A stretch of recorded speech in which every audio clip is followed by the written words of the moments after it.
आवाज आ रही है ना साफ साफ? ठीक है। देखिए,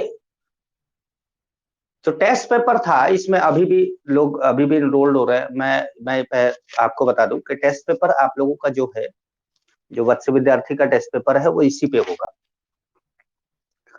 और मुझे लगता है कि एक चीज और आपको ध्यान रखनी चाहिए कि जब आप टेस्ट पेपर खोले, जैसे मान लीजिए 7 बजे टेस्ट है या 7:30 पे टेस्ट है या 5 बजे टेस्ट है, जितने बजे भी टेस्ट, जब आप इसको ओपन करें ना तो 1 मिनट रुक जाया करिए। तुरंत जैसे वो स्टार्ट होते ही आप ऐसे दबा देते हैं तो वो क्या होता है कि पहले वो चीज आपके सिस्टम पे डाउनलोड होती है, मोबाइल के अंदर नहीं आती है पर सिस्टम पे डाउनलोड होती है, जिसको कैच बोलते हैं, कैच। तो वो 30 से 35 40 सेकंड लेता है, तो थोड़ा सा रुक जाया करिए, उसके बाद उस पेपर को स्टार्ट किया करिए। मान लीजिए कि 1 मिनट रुक जाया करिए और उसके बाद पेपर स्टार्ट करा करिए, तो पेपर आपका सबमिट भी होगा, पेपर में कोई प्रॉब्लम भी नहीं आएगी, पेपर दिखेगा भी आपको, सब कुछ होगा। दूसरा ये है कि आप लोगों में से कुछ लोगों ने टेस्ट सीरीज भी ज्वाइन कर रखा है और कुछ लोग जो है वो अ, मतलब टेस्ट सीरीज वाले की ही बात कर रहे हैं कि टेस्ट सीरीज वाले बच्चे जो हैं वो टेस्ट दिए हैं इस पे। बाकी लोगों ने टेस्ट दिया नहीं है तो उनका अनुभव मैं जानना चाहूंगा कि आप लोगों को जो गूगल फॉर्म पे टेस्ट होता था हमारा और यहाँ पे जो टेस्ट हो रहा है, इन दोनों में आप कुछ बताना चाहेंगे कि ये ठीक है या वो ठीक है? तो हम दोनों में से उस अगर वो ठीक होगा तो उसको चुन लेंगे, ये ठीक होगा तो इसको चुन। बताइए। ये ठीक है। ठीक। हाँ। अब जैसा कि आप लोगों ने बोला कि पेपर टफ था, तो मैं आपको बताऊं कि पेपर टफ जान के दिया गया था। पेपर टफ जान के दिया गया था और वो जो धुरंधर लोग हैं जो जिन्होंने टेस्ट दिया, उनको मैं बता दूं कि आप लोगों ने एक अच्छा काम किया है। टेस्ट देना जरूरी है, कम ज्यादा नंबर आएगा। पेपर टफ था, पेपर बियॉन्ड लेवल था आपके, मतलब कई क्वेश्चन ऐसे थे जो आपके लेवल पे नहीं थे। अब बात करते हैं कि अगर सॉल्यूशन की बात करनी है कि सर हमको सॉल्यूशन दे दीजिए टेस्ट पेपर का या कोई ऐसा, तो आप सॉल्यूशन तो नहीं, हम सॉल्व करा देंगे इसको। आज आप सॉल्व कर लीजिए इसको, मैंने आपको पीडीएफ भेज दिया है, आप सॉल्व कर लीजिए और आपको मैं कल किसी टाइम पर बता दूंगा और इसी पे मैं नोटिस डाल दूंगा, 30 मिनट पे ही नोटिस डाल दूंगा। आप नोटिस डालेंगे तो आपके पास नोटिफिकेशन आ जाएगा, तो आप उसको देख लीजिएगा कि कितने बजे सर बताएंगे, मैं लाइव आकर बताऊंगा। तो उससे क्या होगा कि आप मुझसे पूछ सकते हैं कि सर 10वां बता दीजिए, 11वां बता दीजिए, 15वां बता दीजिए, आप मेरे से पूछ सकते हैं। क्योंकि आजकल जो हमारी लाइव क्लास चल रही है लक्ष्य बैच की, वो भी इसी पे चल रही है और अच्छी चल रही है, मतलब कोई दिक्कत नहीं।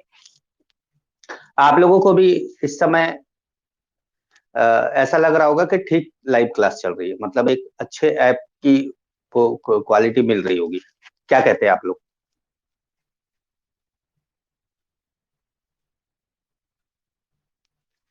मतलब आपको दिख रहा होगा कि ठीक है, मतलब सही लग रहा है, क्योंकि बहुत से बच्चे क्रैश में भी जुड़े हुए हैं तो वो भी लाइव ले रहे हैं, तो वो भी समझ रहे हैं इस बात को। जो लक्ष्य बैच में है वो भी समझ रहे हैं, और बाकी जो बच्चे पहली बार टेस्ट दिए हैं उनके लिए मैं लाइव आया कि आप लोग का जो टेस्ट होगा उस टेस्ट का हम लोग सोल्यूशन यहाँ पर डिस्कस कर लेंगे। यहाँ पर हम डिस्कस कर लेंगे, आज आप लोग के पास टाइम है, आज आप लोग उसको एक बार सॉल्व करेंगे। अच्छा, जब आप टेस्ट दे रहे थे, जिस समय आप टेस्ट दे रहे थे,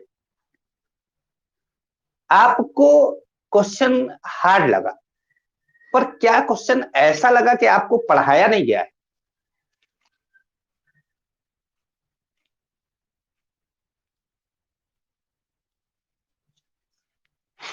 एक दो क्वेश्चन थे ऐसे, जो सिलेबस से बाहर थे। आप क्वेश्चन नंबर बता सकते हैं?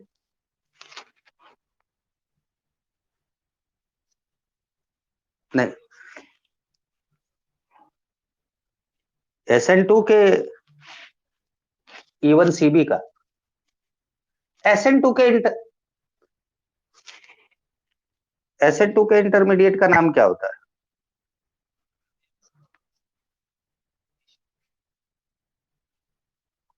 कौन सा क्वेश्चन था वो?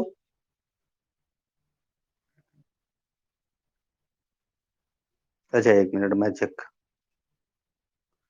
32, मतलब 32 के आसपास चेक कर लेते।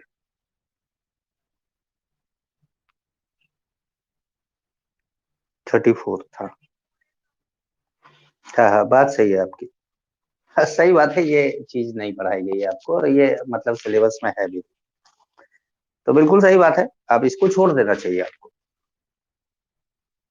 मतलब इस तरह, ये कैसे किया? अच्छा, पढ़ाया गया था।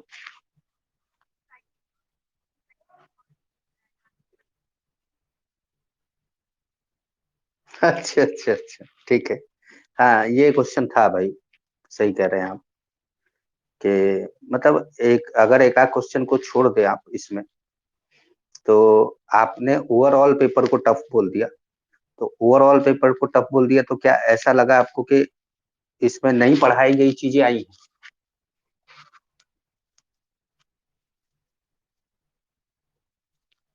एक्चुअली क्या है कि आपके सामने कभी ऐसा पेपर आया नहीं।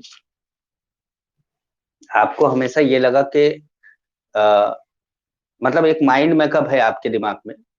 आपके दिमाग में एक चीज चल रही है कि पेपर आसान आता है, पेपर ये आता है। मतलब आप लोगों ने पेपर भी डिसाइड कर रखा है कि ये आता है, और ये कारण है सिलेक्शन ना होने का। ये कारण होता है सिलेक्शन ना होने का, क्योंकि पेपर कैसा आएगा किसी को नहीं पता है। आप पिछले साल के पेपर से अंदाजा नहीं लगा सकते कि अगले साल कैसा पेपर आएगा। तो इसलिए आपको पढ़ाई पूरी करनी चाहिए। अब जैसे अगर एक आध क्वेश्चन मैंने ऐसा दे दिया जो सिलेबस से बाहर है, तो वो मेरी गलती है। मतलब मुझे वो ध्यान देना चाहिए। लेकिन बाकी अगर आप देखें तो हर क्वेश्चन में आपका पूरा दिमाग लग रहा था कि ये चीज पूरी कॉन्सेप्ट अगर आता है तभी आप कर पाएंगे, वरना नहीं कर पा रहे। तो वहां पर आप लैग कर जा रहे हैं। जैसे किसी चीज के बारे में आप आधा जानते हैं, आप केवल ये जानते हैं कि aldol containing alpha hydrogen containing compound रहता है, alpha hydrogen containing aldehyde and ketone, और ये बनाता है। लेकिन आप उसमें डिटेल में गए नहीं कभी।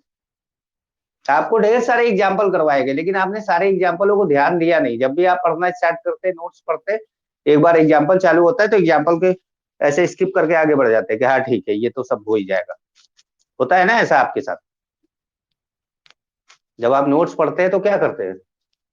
यही ना करते हैं कि आप क्या थ्योरी थ्योरी पढ़ते हैं, और जैसे ही एग्जाम्पल, मैंने कम एग्जाम्पल तो करवाए नहीं है आप लोगों को, खूब ढेर सारे करवाए।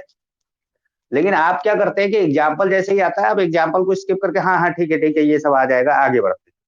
तो इस तरीके से आपका नोट्स रिवाइज होता है हर बार। और आप बड़ा जल्दी से ऑर्गेनिक रिवाइज कर लेते हैं, बड़ा जल्दी से फिजिकल रिवाइज कर लेते हैं, बड़ी जल्दी से इनऑर्गेनिक रिवाइज कर लेते हैं। तो जो अगला टेस्ट है आप लोगों का, जो बच्चे विद्यार्थी का क्लास टेस्ट है, मतलब अब बाहरी बच्चा तो नहीं दे पाएगा उसमें, क्योंकि वो बाहरी बच्चा जो होगा वो तो टेस्ट सीरीज ही दे पाएगा, बाकी तो नहीं दे पाएगा। तो जो अगला वो होगा, क्योंकि अब जो टेस्ट सीरीज आएगा, मतलब सॉरी टेस्ट पेपर आएगा, उसका डेट मैं बता दूंगा आप लोगों को, लेकिन मैं सिलेबस आपको पहले से बता देता हूँ कि क्या सिलेबस है। तो देखिए, आपका जो सिलेबस है वो पूरा फिजिकल होगा। अब पूरे फिजिकल में आप सरफेस केमिस्ट्री को मत घुसाइएगा, ठीक है? अच्छा, पूरा फिजिकल होगा, सरफेस केमिस्ट्री को मत घुसाइएगा। दूसरी बात यह है कि आपका जो टेस्ट होगा वो 7-8 दिन बाद होगा। मतलब आप संडे नहीं रखेंगे, क्योंकि संडे को टेस्ट जो हो रहा है वो कोई बच्चा आकाश का टेस्ट लिया है, कोई बच्चा एलन का टेस्ट सीरीज लिया है, तो उन लोगों का भाई, उन लोगों ने मोटी रकम भी दे रखी है इन सब चीजों में। तो उनको क्या है कि ये भी होता है कि सर उनका टेस्ट भी है और टाइमिंग क्लैश हो रहा है। अब मैं तो अपने हिसाब से टाइम रखता हूँ, उसके बाद फिर टाइमिंग चेंज करना पड़ता है। तो हम लोग वीक डेज में रखेंगे, मंडे टू सैटरडे। ठीक है, पूरा फिजिकल आएगा। दूसरा, आपका जो थर्मोकेमिस्ट्री वाला पोर्शन है वो मैं कंप्लीट करवा दूंगा तब तक, वो मैं तब तक कंप्लीट करवा दूंगा, ताकि आप लोगों का फिजिकल पूरा रहे और पूरा फिजिकल दे पाए। ठीक है, तो अभी आप ये काम करिए कि फिजिकल का जितना भी आपके पास असाइनमेंट है उसको सॉल्व करिए पूरा। अब जैसे आपने पूरा ऑर्गेनिक दिया, अभी पूरा फिजिकल लेते हैं, फिर एक बार फिर से पूरा ऑर्गेनिक ले लेंगे। एक बार फिर एक ऑर्गेनिक लेंगे, थोड़ा सा पेपर जिस लेवल का था इस लेवल का पेपर भी आ सकता है, आसान भी आ सकता है, इसलिए आप प्रिपेयर रहिएगा तो पेपर में अच्छा करना है। और उसके बाद फिर हम इनऑर्गेनिक जब तक कंप्लीट कर देंगे, हम इनऑर्गेनिक लेंगे। तो ये पेपर एक बार इतना हो जाए तो उसके बाद फिर हम फुल सिलेबस स्टार्ट करेंगे। ठीक है, फुल सिलेबस देने में तो आपको कोई दिक्कत होगी नहीं, अगर सारी चीजें कंप्लीट हो जाएगी तो फुल सिलेबस देने में कोई दिक्कत नहीं होगी। तो हर चौथे पांचवें दिन फुल सिलेबस या एक एक पहले स्टार्टिंग में थोड़ा गैप बढ़ा कर देंगे, ताकि आपको फुल सिलेबस रिवाइज करने का टाइम मिले। फिर दो दो टेस्ट 3 टेस्ट में फुल सिलेबस जब आप रिवाइज कर लेंगे, तब आपको रिवाइज करना आसान हो जाएगा, जल्दी आप रिवाइज करना चालू कर देंगे।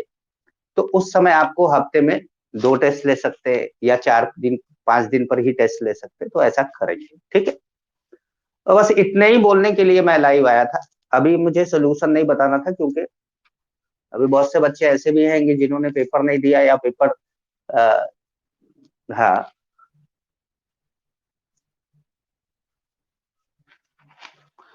थर्मो के लिए थोड़ा टाइम चाहिए। नहीं नहीं, तो आप टाइम लीजिए ना भाई, आपको बोला तो कि अभी 7-8 दिन 9 दिन बाद टेस्ट होगा, आपके पास टाइम तो है, दिक्कत क्या है। अब आप कितना टाइम लेंगे, आप 2022 तक का टाइम लेंगे? 10 दिन काफी है ना भाई।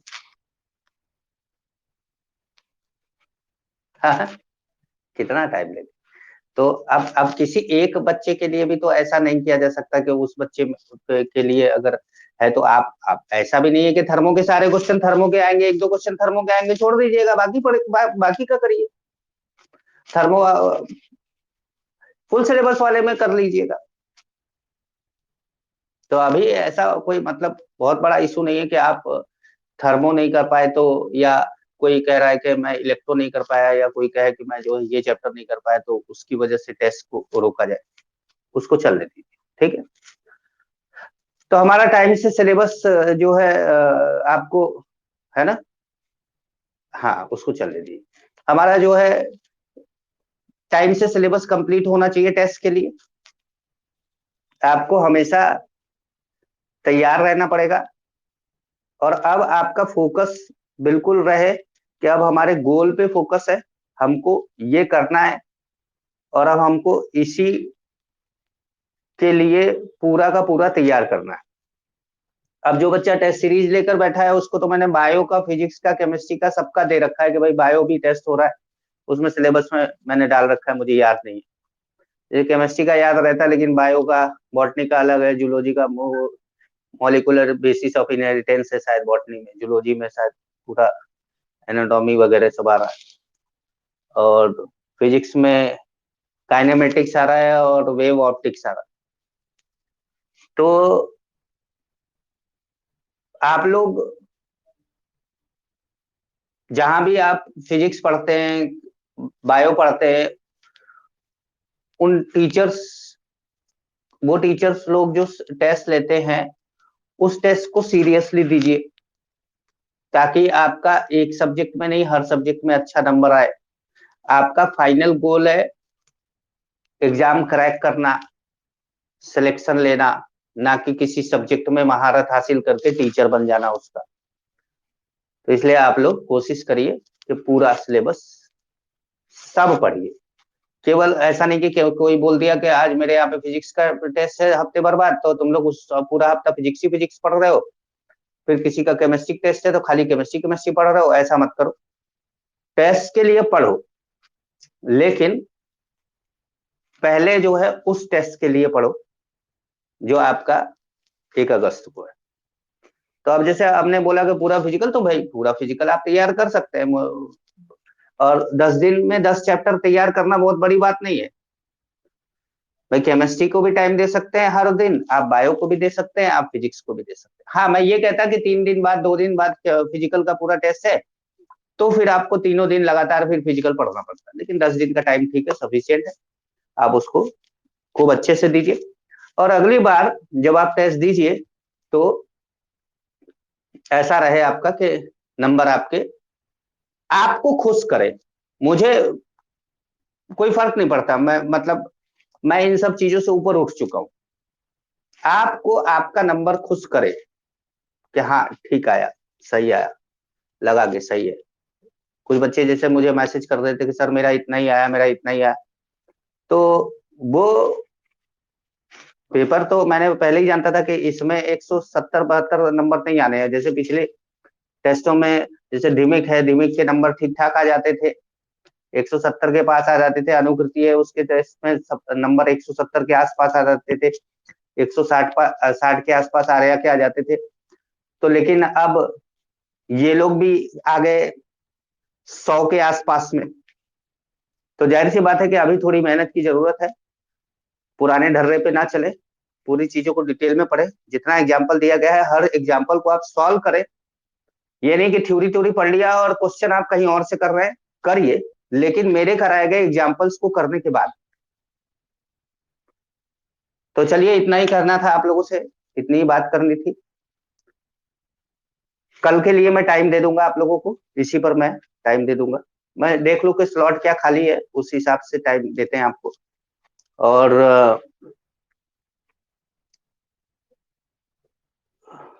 आप लोग से डिस्कस कर लेंगे, मतलब ग्रुप पे एक बार डिस्कस कर लेंगे कि क्या का टाइम रखा जाए। ठीक है, नमस्कार।